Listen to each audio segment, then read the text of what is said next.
Get in, loser, we're going shopping. And really, who needs an introduction after that? Welcome to Out Motorsports, the channel for cars as you are. My name is Jake, and this is the 2022 Lexus LC 500. This is not a new car. These came out for 2018, and they've been changed minimally ever since, but they are, as far as I'm concerned, rolling art on wheels, and I am so pumped to have spent a week with this one. Now, the driving portion of this has been filmed in central New Jersey as part of our 6 Red Flags Road Rally. We have a couple more in-person events coming up, so if you'd like to join us for one, please head over to outmotorsports.com, check those out. Otherwise, before we talk about how this thing drives, let's talk a little bit about what's under the hood, what's going on with all the mechanicals, and we'll give you a little bit of a tour of what's inside the LC 500 because these are fairly rare on the road and you really don't see much of them, let alone their interiors. So with all that, let's get to it. Okay, so mechanically, what is the 2022 Lexus LC 500 convertible? Well, this is on the same platform as the Lexus LS, which is their full-size luxury sedan, and it's also on the same platform as the Toyota Mirai, if you've seen or heard of one of those. But Lexus, of course, does a few things to make this convertibleized, and the platform does get a little tweak here and there to make it work in that regard. This is a 113-inch wheelbase for this car, and drivetrain-wise, you've only got one option, and it's not going to be something that is in the Mirai or the LS sedan. So you've only got Lexus's 5-liter naturally aspirated V8 here. This is the same V8 that has been found in other Lexus F cars all the way back to the original Lexus ISF from around 2008 or so. In this case, it makes 471 horsepower and 398 pound-feet of torque, and it is paired only to a 10-speed torque converter automatic driving the rear wheels. No all-wheel drive here. You have to control all this with your right foot. Now, that can be done. In this case, you've got some pretty large wheels and tires that will help you do that. You've got 21-inch wheels here. These are an optional upcharge wheel, and really, I think they make the car. They are just stunning. Now, in this case, I'm on Bridgestone Potenza tires that are 245 millimeters wide in the front and 275 in the rear. Not the biggest tires in the world, but certainly big enough to handle the power and torque that this thing puts out and handle it with the curb weight that it is dealing with. This is roughly 4,500 pounds of vehicle, and while that does sound like a lot, this is a grand touring car. This is not meant to be an outright sports car. This is more a showcase of what Lexus can do. It is the best of everything they can build, and you know, they've gone for the styling versus outright performance, which I think is a brilliant move. They've got other cars that are lighter, smaller, more nimble, whatever, if you really want to go for that. So, mechanically, beyond your engine and transmission and your drive wheels, you're going to be sending everything, in this case, to an open differential. A limited slip diff is optional, but not equipped on this car. Every LC 500 convertible does have adaptive suspension, so your shocks will get stiffer or softer based on your drive modes, and they all also have adaptive variable exhaust, which is lovely because this V8 needs to sing and it makes a very good song. And then finally, to slow all this down, it is a good bit of weight, especially once you get 1 or 2 people in it. I would say and your things, but it's a 3-point-something cubic foot trunk that really doesn't hold many of your things. Either way, you have to slow it down. Your front brake rotors are gigantic. They're almost 16 inches in diameter. Your rear brake rotors are a little bigger than 14 inches in diameter. So everything is very, very large. Like I said, again, flagshipy. This is the biggest and baddest that Lexus is doing right now. Let me give you a quick tour of some interior bits because as much as this is just a Lexus, it's also very much not your average Lexus. And then let's get it on the road and see how it is to drive. Okay, so not everything here is going to be about the interior because first of all, we have to talk about these door handles. These are flush mounted. When you unlock the car, they pop out. You can also just touch and they will pop out here, and that's how you open the door on the LC 500. Now, looking inside, this is kind of traditional Lexus as far as the switchgear is concerned. Door handles are kind of a nice touch. They just kind of organically appear out of this door panel. All the materials in here are just exquisitely done for this kind of car. It's all leather, soft touch, metal. You're not going to find any real plastics going on for the most part. The seats are also very, very nice seats. They are very, very comfortable. I did almost 500 miles of driving in 2.5 days. Tremendously comfortable. They do have adjustable lumbar. I do wish they had an extendable thigh support for the longer legged of us like myself, but to overlook it, they were comfortable enough either way. Looking over here, pretty typical, again, Lexus controls, Lexus switchgear, Lexus steering wheel, but let's hop in.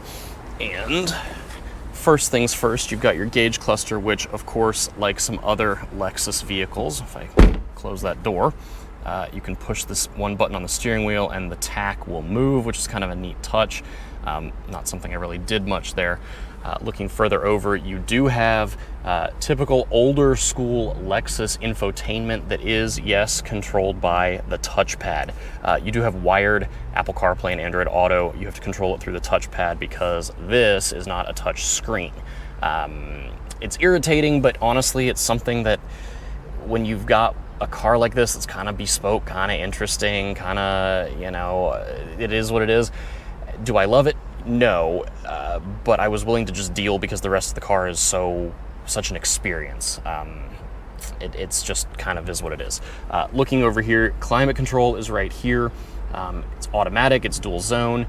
What you're not going to be noticing is controls for your heated and ventilated seats. Those have to be done through the touchpad. You have to push menu, you have to go all the way over here, up, over, click, and then you can get to the heated and ventilated seat controls. This is impossible to do while driving. You will undoubtedly crash. You have to pull over to deal with this. Looking further down, this car does still have a nice little relic. It's got a CD player. I do have CDs at home. I didn't try this yet, but I suppose I could put in Now One and see how it works with the CD player. The Mark Levinson sound system is fabulous in this car. This is your only cup holder. It's gonna be right there. It is sized large enough for a cup of coffee or something, so that's not all bad. This is a very nice, very beautiful volume knob. It's some controls for your media right here. Love that. Shifter is the same style as you'll get in a Prius, but with a different handle. I thought that was kind of a neat quirk, and going backwards here instead of B in a Prius gives you M for manual mode, which you will then control by these nice gigantic metal shift paddles on the steering wheel. All right, so let's talk about driving the 2022 Lexus LC 500. This one, obviously being the convertible, will be a little less stiff everywhere than the coupe, and you know, I don't necessarily care. As we're going through some turns, obviously I had to drive up some, highway driving to get up here. I am such a convertible person. If you are a convertible person, I think this is a good one. Wind, of course, is everywhere as you get with a convertible, but it's not that bad. It's comfortable. I drove here, on the Jersey Turnpike where everyone goes 300 miles an hour, and even with the top down, it was not bad as far as wind buffeting and all of that. And I had the Mark Levinson sound system cranked up, and everything was nice and loud and crisp and clear and all that. So once we get through all that, now we're on these back roads. I had initially requested this car for Pride at the Dragon, which was an event at Tail of the Dragon back in April. And if you've been following the channel, I took a Supra up there. The Supra was by far the better car to bring from a chassis dynamic standpoint. That road, if you've been on Tail of the Dragon, is it's tight. You have quick transitions and things, and it rewards a car that has a really well set up chassis. And I'm not saying this isn't well set up, but this is just soft.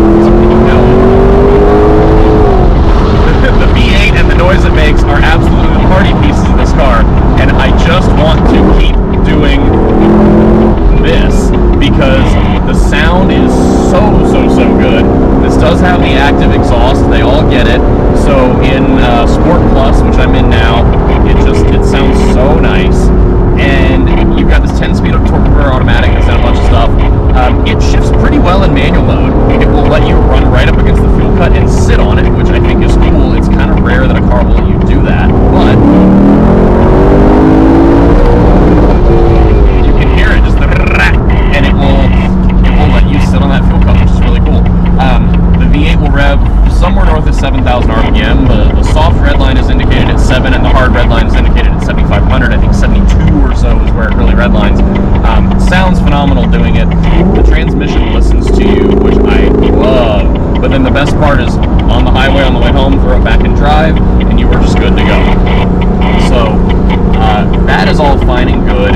The steering in this car, I think, is fine for what it is. When you're going through turns and everything, it's got enough feel. It firms up a touch based on your drive mode, but I wouldn't say it's necessarily the sportiest steering in the world. It just fits the vibe of the car.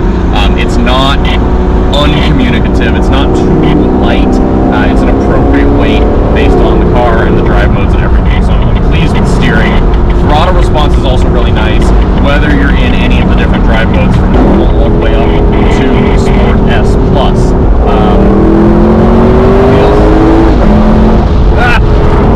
So good. It feels nice. The throttle feels great.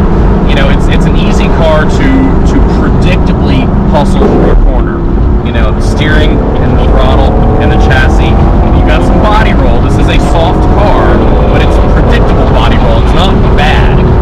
The one thing that I really have an issue with, it's not the body roll. It's not the suspension. You know, it's got variable shocks. They firm up when you're in the different drive modes, and it's all fine. I think it's fine.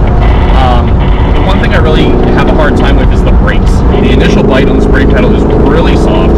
It feels like you have to give it almost half the pedal to really get the calipers to clamp down, and you just don't get a ton of feedback or feel through the pedal, which I just am not a fan of.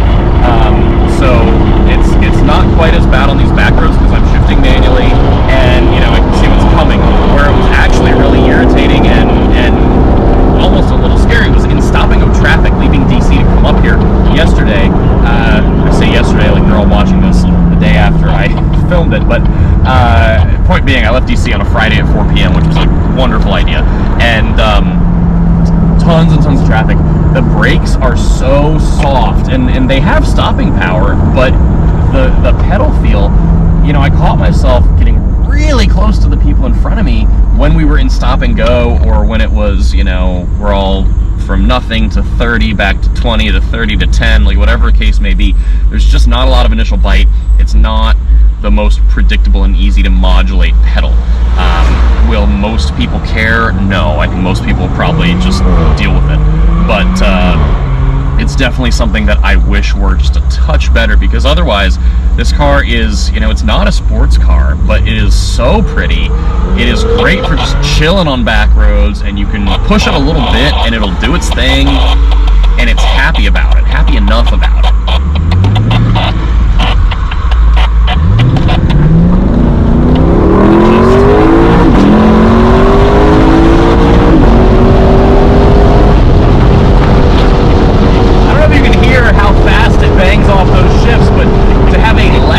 Automatic transmission that will just click the shifts like that is so phenomenal to me, because that is so un-Lexus-like, and you know, it's so well done.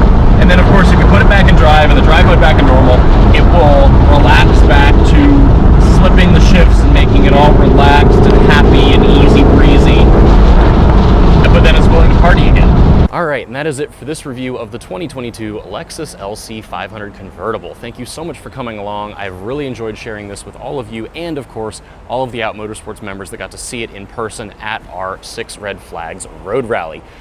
You can, of course, like, share, comment, and subscribe right here on YouTube. We would also love to have you in an event in person or online, so please check out outmotorsports.com for all of those, what's coming up next. You can also give us a follow on Facebook, Instagram, and Twitter at Out Motorsports. That is it for now. Until next time, please stay safe, be well. We'll see you again soon.